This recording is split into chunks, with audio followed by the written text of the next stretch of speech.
নমস্কার বন্ধুরা, আজকের পর্বে শেয়ার করব পটলের সব থেকে সহজ তবে সব থেকে বেশি টেস্টি একটা রেসিপি, মুখে লেগে থাকার মতো পটল ভর্তা। এটা এমন একটা রান্না যেটা গরম ভাতের সাথে থাকলে এক থালা ভাত কিন্তু শুধুমাত্র এই একটা পদ দিয়েই খাওয়া হয়ে যাবে। রোজ রোজ একঘেয়ে পটলের তরকারি খেতে আর ভালো না লাগলে আমার মতো করে এভাবে একবার পটল ভর্তা বানিয়ে ফেলতে পারেন। খেতে কিন্তু সত্যিই দারুণ টেস্টি হয়।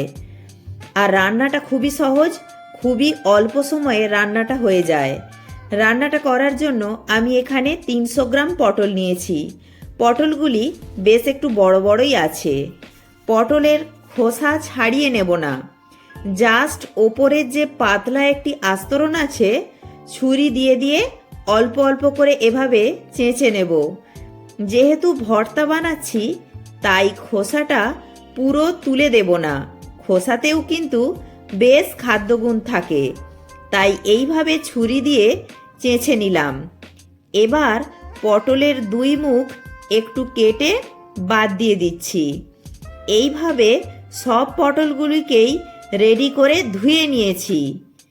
পটলগুলি ধুয়ে নেওয়ার পর পটলগুলিকে এবার ছোট ছোট টুকরো করে কেটে নিচ্ছি। ভিডিওটি ভালো লাগলে, চ্যানেলে নতুন বন্ধু হয়ে থাকলে চ্যানেলটি সাবস্ক্রাইব করে পাশে থাকা বেল আইকনটি প্রেস করে দেওয়ার অনুরোধ রইল। তাহলে আমার দেয়া যে কোনো ভিডিওর আপডেট সবার আগে আপনার কাছে পৌঁছে যাবে।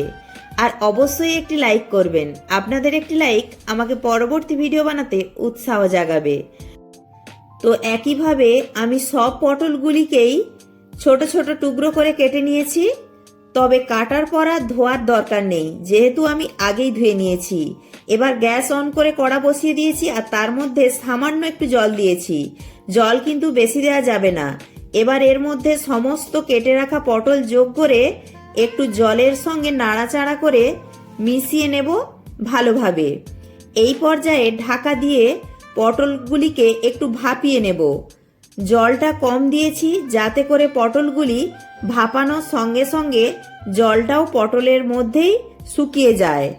পটল ভাপিয়ে কিন্তু জল ফেলে দেব না, তাতে করে সবজির খাদ্যগুণ নষ্ট হয়ে যায়। দেখতেই পাচ্ছেন পটলটা আমি কিছুক্ষণ ছাড়া ছাড়াই ঢাকনা খুলে খুলে একটু নেড়ে চেড়ে দিচ্ছি। এই রকম করে মোটামুটি 5 থেকে 6 মিনিটেই দেখুন পটলটা ভাপানো হয়ে গেছে আর জলটাও কিন্তু শুকিয়ে এসেছে। এবার ফ্লেম অফ করে পটলগুলি একটি পাত্রে তুলে নিয়েছি আর পটলগুলিকে একটু ঠান্ডা করে নিয়েছি।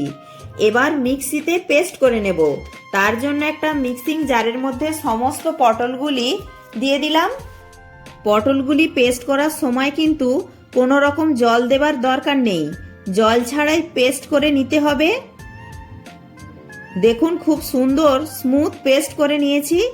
এবার একটা পাত্রে ঢেলে রেখে দিয়েছি। এবার কড়াই দিয়ে দিচ্ছি 2 চামচ সর্ষের তেল। তেল একটু গরম হয়ে গেলে ওতে দিচ্ছি হাফ চামচ কালো জিরে ও 4-5টা শুকনো লঙ্কা। ফোড়নটা কয়েক সেকেন্ড একটু নাড়াচাড়া করে ভেজে নেব।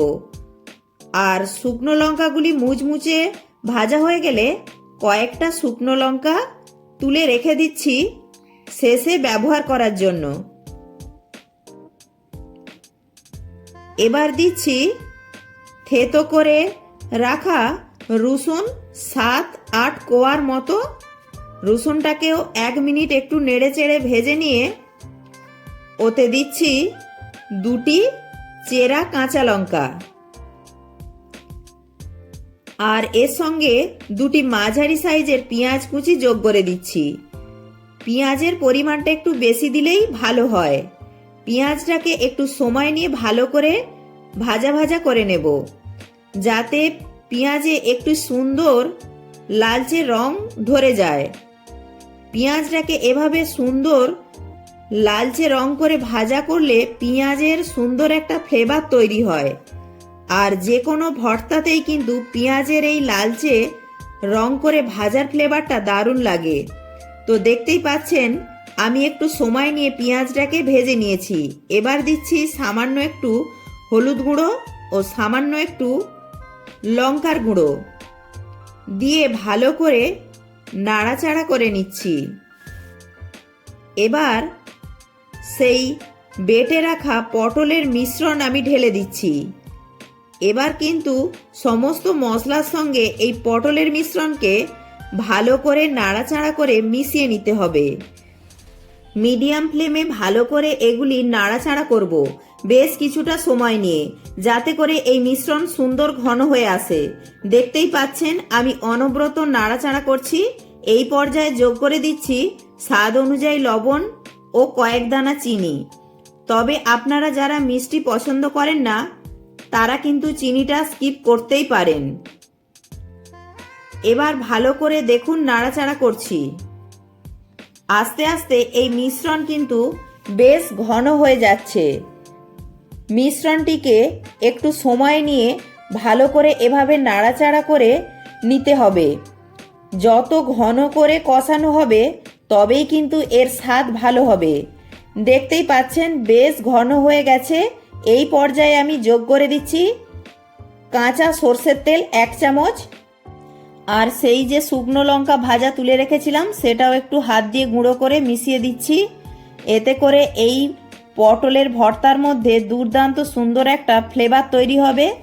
যে কোনো ভর্তায় কাঁচা সর্ষের তেল আর এই ভাজা শুকনো লঙ্কার ফ্লেভার কিন্তু দারুণ লাগে। দেখুন এরপরও কিন্তু আমি এটাকে নাড়াচাড়া করছি।